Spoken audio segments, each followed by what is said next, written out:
Hi, welcome to the first episode of Wi-Fi 6. My name is Vibhor and today I'm going to discuss about 6 GHz spectrum.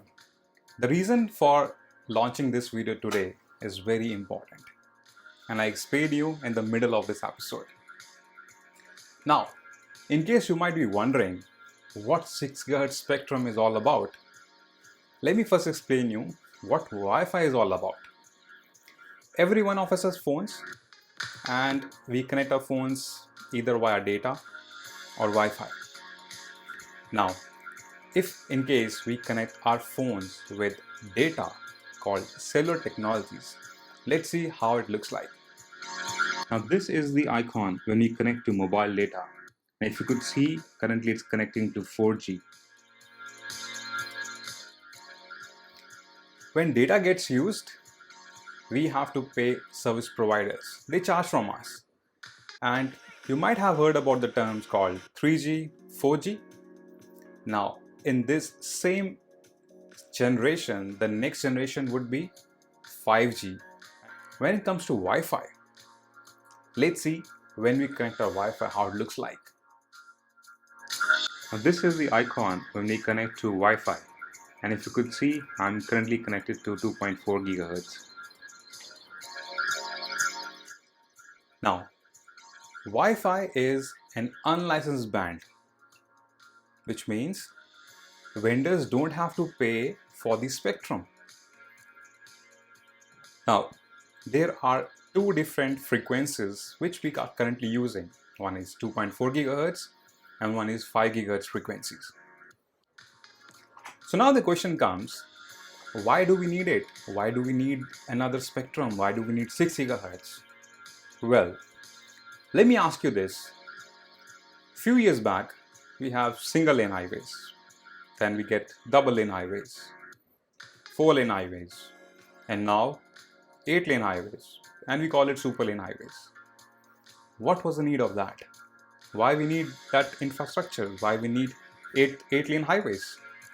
Well, because we have to cater to the growing demand of the transportation industry.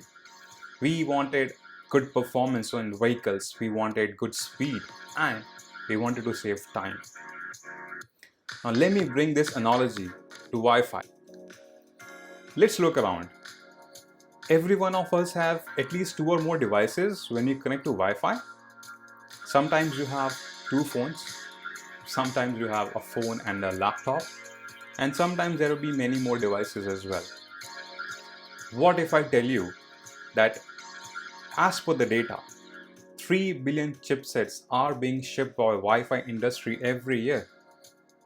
And why not? Because the other technologies which are coming in future are going to be dependent on Wi-Fi. Let's name it 5 GHz for offload, augmented and virtual reality, or let me say gaming industry, IoT devices, location accuracy. They all are going to be dependent on Wi-Fi.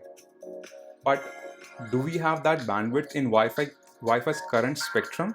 As I said, that today is a very important day because today is the vote day. On 1st of April, FCC Chairman Ajit Pai announced that the final vote day would be set to 23rd of April, which is today. Well, last time when spectrum was allocated to Wi-Fi, it was in 2003. It's almost 17 years ago. And if we talk about, or if we compare it with cellular technologies, they get spectrum allocated after every 10 years. Let's look at some data. If we talk about 2.4 GHz, we have hardly 83.5 MHz of bandwidth. If we talk about 5 GHz, we have 555 MHz of band. Whereas 6 GHz is going to provide us 1200 megahertz of spectrum. It's almost double of what we currently have.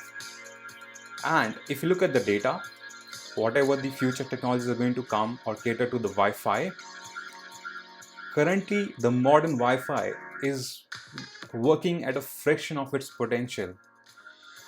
We do have channels, we do have the technology at the back end, but we don't have the available channels.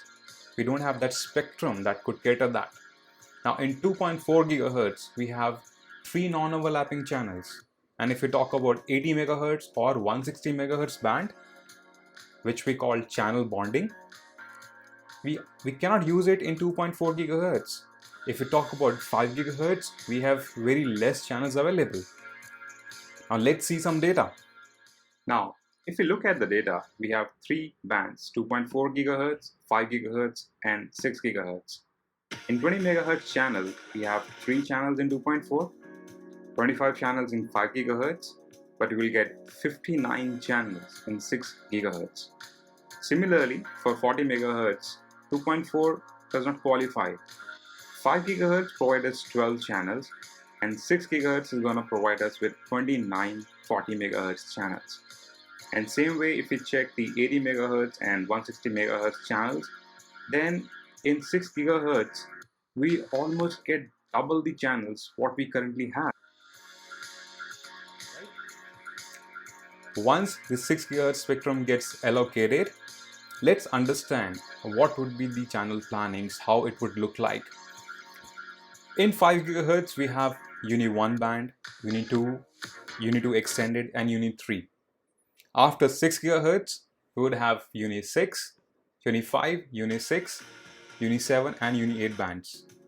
And it would cater to the 1200 megahertz of spectrum.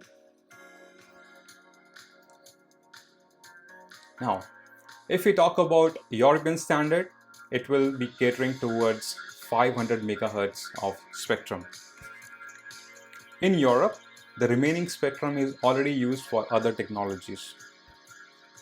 So that was all about 6 gigahertz spectrum.